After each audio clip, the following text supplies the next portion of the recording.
Bom dia a todos meus amigos do canal del Beneco Brasil, que a paz e o amor do Criador dos céus e da terra esteja com você e com toda a sua família. Trazer um vídeo para vocês aqui.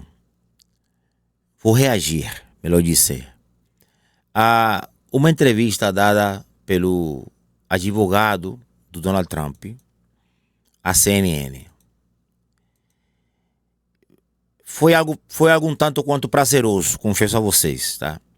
Porque, como sempre, né, jornalistas militantes de esquerda sempre querem estar lacrando em cima dos outros, né? E levou uma invertida, essa jornalista, que é de tirar o fôlego. Vamos assistir rapidamente. É de tirar o fôlego. Doutor, boa noite, Leandro, boa noite a todos. Doutor, de que forma Alexandre de Moraes teria violado as leis norte-americanas? É muito simples e claro.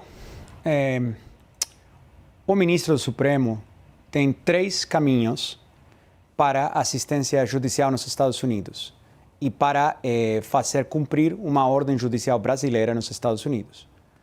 Tem um tratado de assistência legal mútua entre o Brasil e os Estados Unidos, feito desde o ano 2001, se não me engano, no qual a Autoridade Central Brasileira, o Ministério da Justiça, o STF encaminha o mandado para o Ministério da Justiça em Brasília, o Ministério da Justiça encaminha o mandado para o Departamento de Justiça em Washington, é recebido por uma unidade especializada que recebe MLATs, né, pedidos de assistência do mundo inteiro, encaminha, se cumpre com as leis dos Estados Unidos o pedido, é só encaminhado para o distrito correspondente, nesse caso Tampa, e aí pode ser servida e feita cumprir a ordem judicial.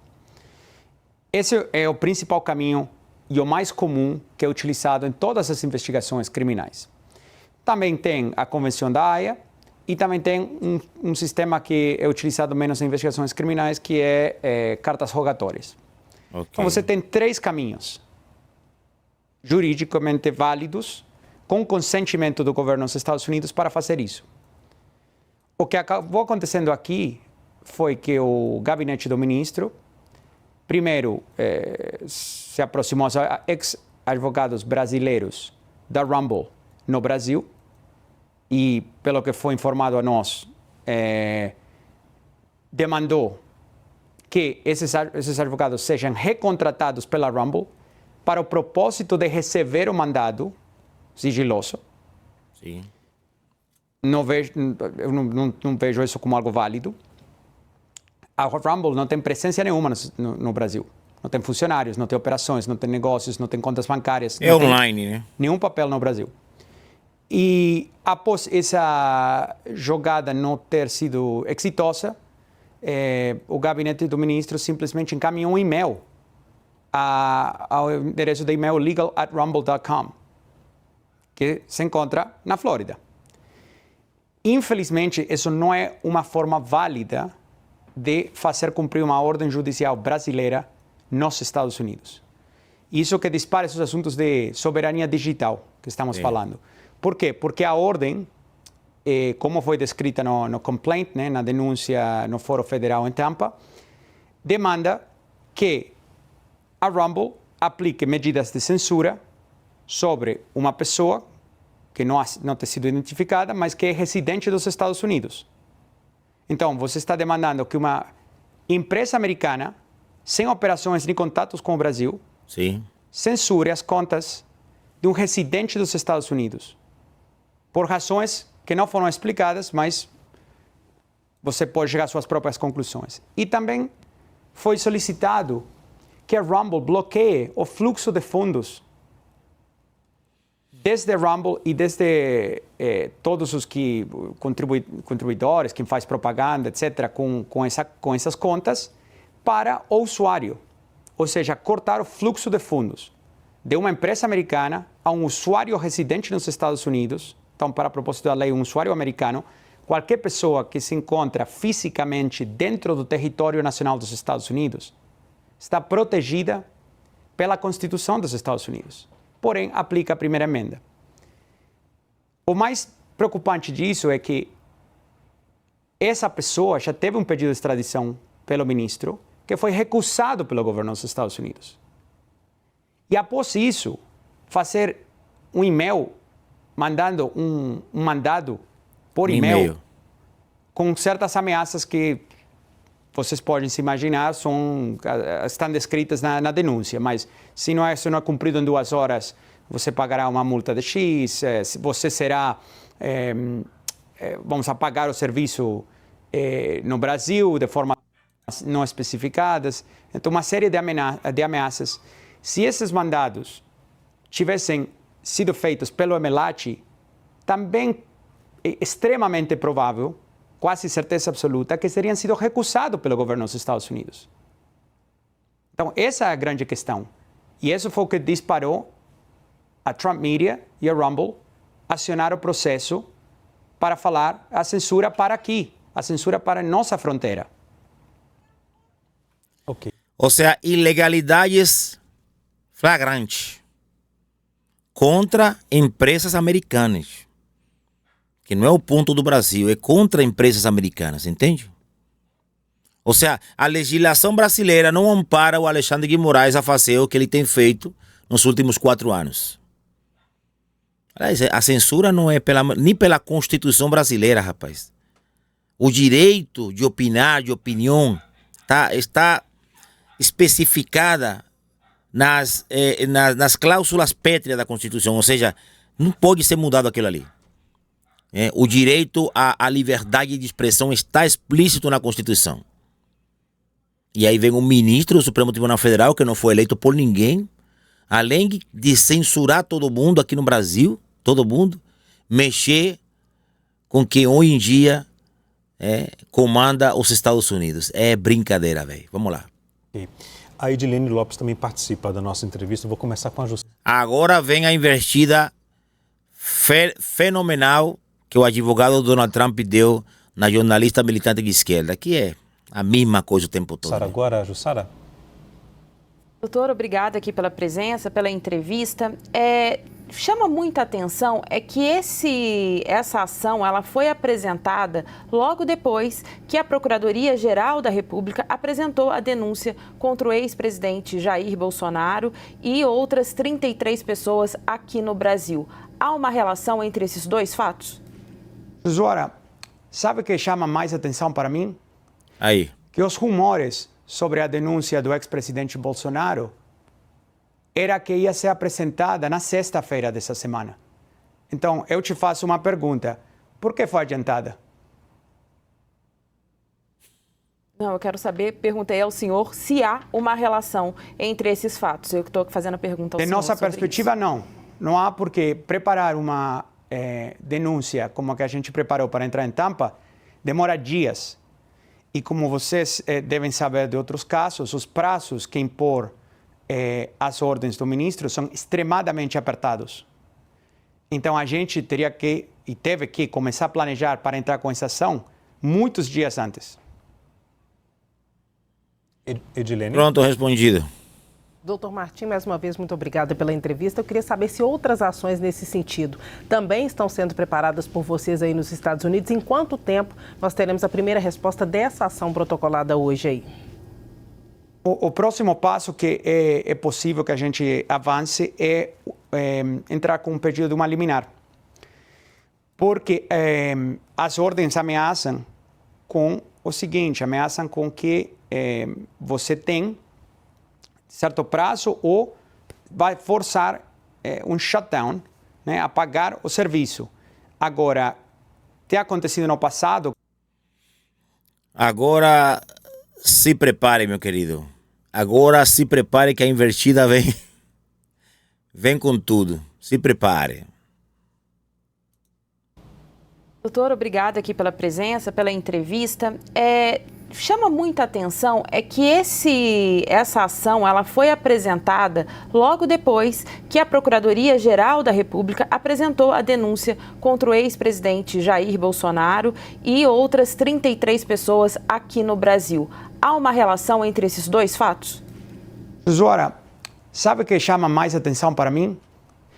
Que os rumores sobre a denúncia do ex-presidente Bolsonaro era que ia ser apresentada na sexta-feira dessa semana. Então, eu te faço uma pergunta. Por que foi adiantada? Ai, Não, eu quero saber, perguntei ao senhor se há uma relação entre esses fatos. Eu estou fazendo a pergunta ao De senhor nossa sobre perspectiva, isso. não. Não há por que preparar uma denúncia como a que a gente preparou para entrar em Tampa, demora dias.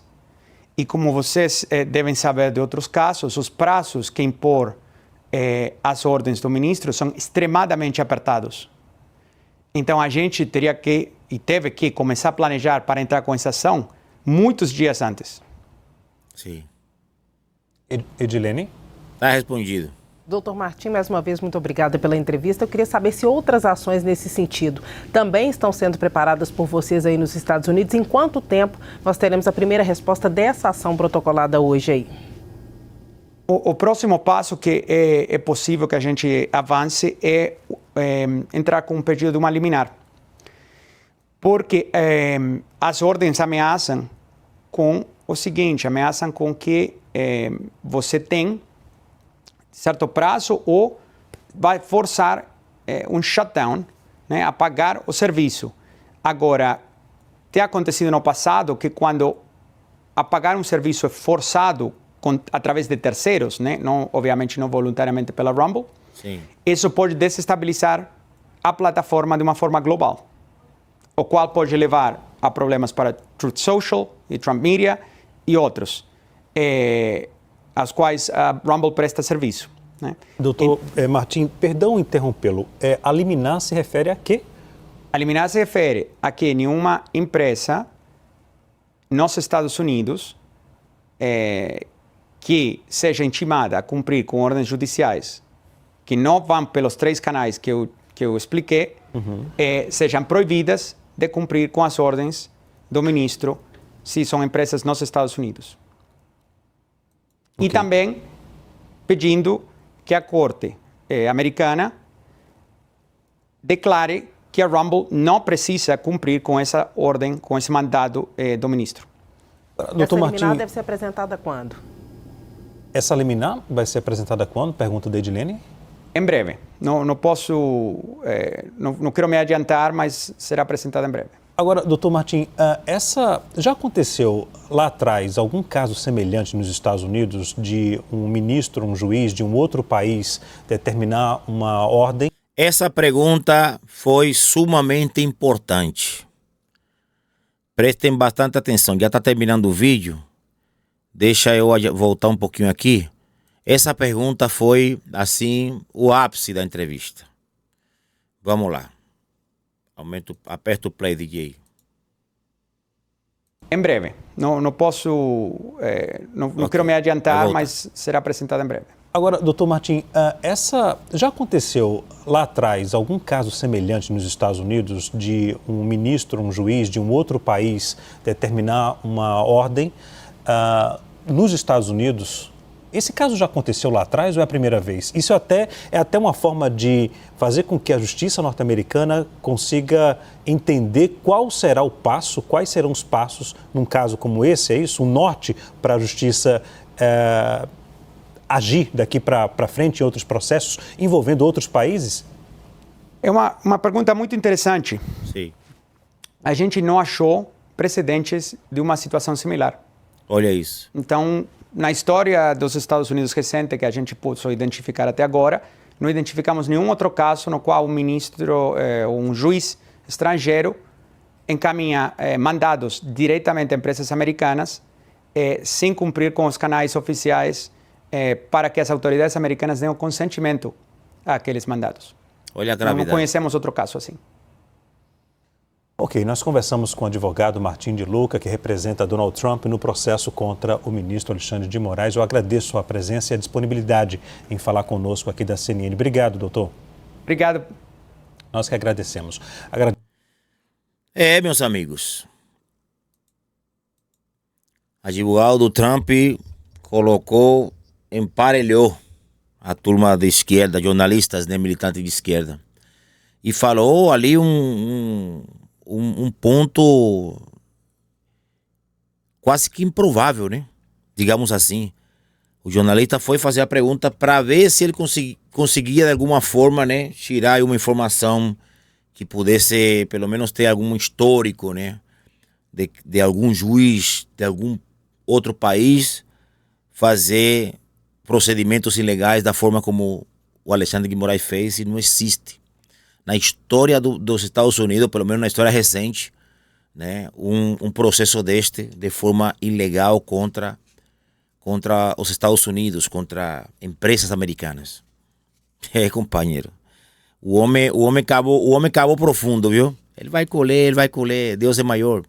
Beleza, meus amigos? Um abraço para todos. Se você não é inscrito no canal, se inscreva, deixe seu like, comente, que é sumamente importante. Agradeço pela sua audiência, pelo seu carinho. Curta as músicas do Beneco Brasil nas plataformas digitais. Um abraço para o Ailton José e para todos aqueles que de alguma forma contribuem com o trabalho neste canal. Está aqui meu QR Code. Já entraremos aí em temporada de músicas. Vamos começar a trabalhar algumas músicas para fortalecer a direita no Brasil, para que 2026 chegue cheio de novidades, de trabalho e de muita coisa legal para a direita no Brasil. Um abraço para todos, fiquem com Deus e até um próximo vídeo. Tchau!